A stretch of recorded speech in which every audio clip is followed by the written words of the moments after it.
He has never rejected the children of Israel. He promised that he will never reject the children of Israel. The blindness of Israel is something that we can understand when we realize the counsel of God throughout scriptures. This is a partial hardening that happened on Israel, and all of that is for the sake of presenting the gospel to the Gentiles. But it also has to do with the secret of when our people were dispersed throughout the world. Since they were the first believers, they also spread the gospel at the same time. So God was both giving punishment to the Jewish people, but he was giving salvation to all the nations of the world. Paul wonders about that in Romans 11. He said, how could it be that God's punishment on our people resulted in such blessing and salvation and eternal life to all the peoples of the world? And then he says, well, if the Jewish people gave such a blessing to the world by their destruction, how much more will it be when they will be restored? Prophets speak about the ingathering of Israel in the end time. In the end time. The prophet Ezekiel speaks about the dry bones being gathered into the valley. What is this valley? This valley is the land of Israel.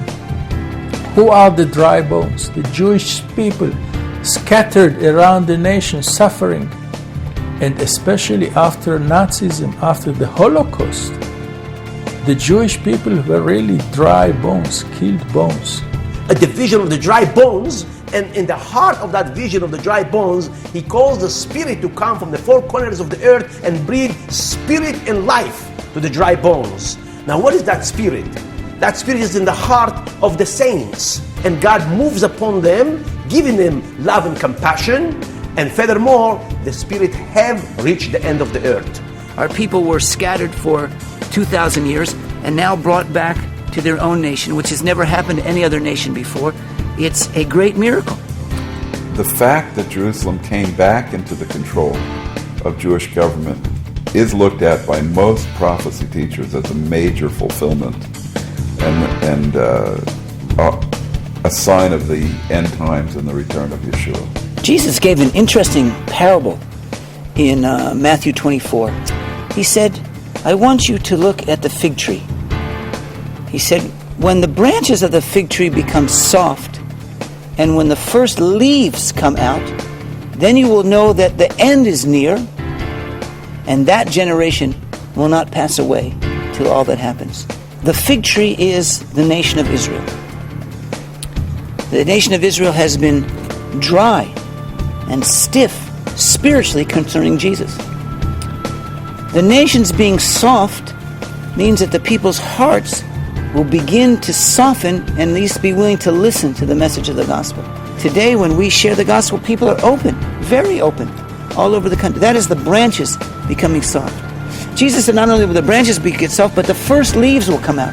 What are the first leaves? I interpret that to mean the beginning of Messianic Jewish congregations in Israel.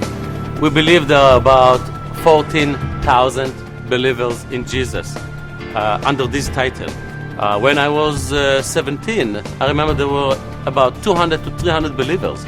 After 30 years, we have this number of about 14,000. This is even a greater miracle than the miracle of departing the Red Sea or the wall of Jericho falling down. This is a great miracle to really see after 2,000 years of bitter hatred, where the Christians, the church, have hated the Jews with passion. All of a sudden to see the Christians love the Jews and have a great compassion for the Jews. And there is a prayer group here and a prayer group there and everybody praying for Israel. What happened? So I do believe that we are in the end times. I do believe that the return of Christ is near. I really believe so. This is the hour. This is the time. The Christian community really have to understand at this hour of history their obligation to Israel in bringing the gospel to them. Because we are waiting for the Spirit to come upon Israel. The restoration of Israel in this land is prophetic, is according to the timetable of the Lord. So the more Jews that come to know Yeshua, the more people from the nations come to know Yeshua. Pray for the peace of Jerusalem. It's actually praying that, Lord, come quick. Save the people of Israel. When there will be peace here, there will be peace also in Seoul.